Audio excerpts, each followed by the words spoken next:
अब रही बात प्रोसीजर की। Procedure starts from anaesthesia. तो before any surgical technique you should know we have to go for the anaesthesia. The patient is to be anesthetized, and for the anesthesia we can go for general anesthesia.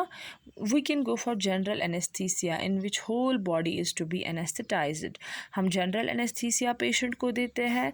उसके बाद position, तो position कौन सी देते हैं हम इसमें spine position देते हैं.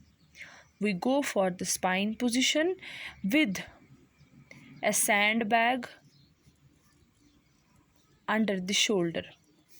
जो इफ़ेक्टेड आर्म है, बिल्कुल जो इफ़ेक्टेड आर्म का जो शोल्डर है उसके नीचे सैंड बैग रखा जाता है फॉर द प्रॉपर पोजिशनिंग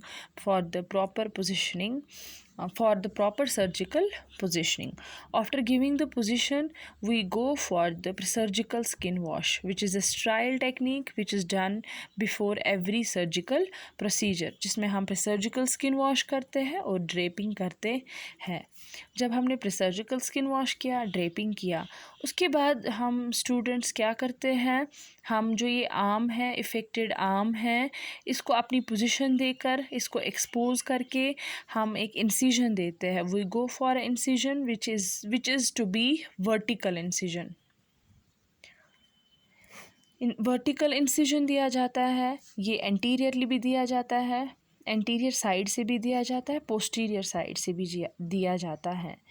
तो ये वर्टिकल इंसिजन देते हैं हम over the side near to the damaged side. उसके बाद जब हमने वर्टिकल इंसिजन दिया, तो वर्टिकल इंसिजन में हम ये ख्याल रखते हैं एंटीरियर साइड से भी दे सकते हैं, पोस्टीरियर साइड से भी दे सकते हैं, लेकिन मोस्ट प्रोबेबली हम प्रेफर करते हैं posterior approach. We go for the posterior approach to prevent the radial nerve palsy, क्योंकि इसमें नर्व इंजरी हो सकती है, नर्व डैमेज हो सकती है अगर हम एंटीरियर साइड से जाए. तो इस चीज़ को प्रिवेंट करने के लिए, नर्व पैल्सी को प्रिवेंट करने के लिए हम प्रेफर करते हैं पोस्टीरियर अप्रोच, जिसमें हम इंसिजन देते हैं from the posterior side of the upper arm. After giving the incision the segments of the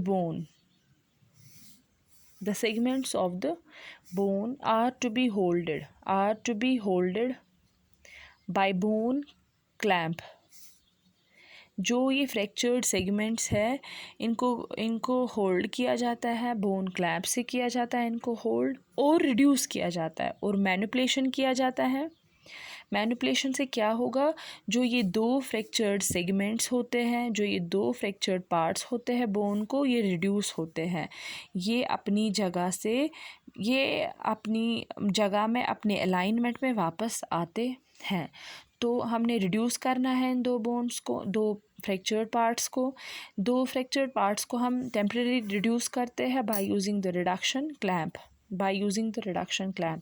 After the reduction of the two fractured parts of the bone, now fixation is to be done.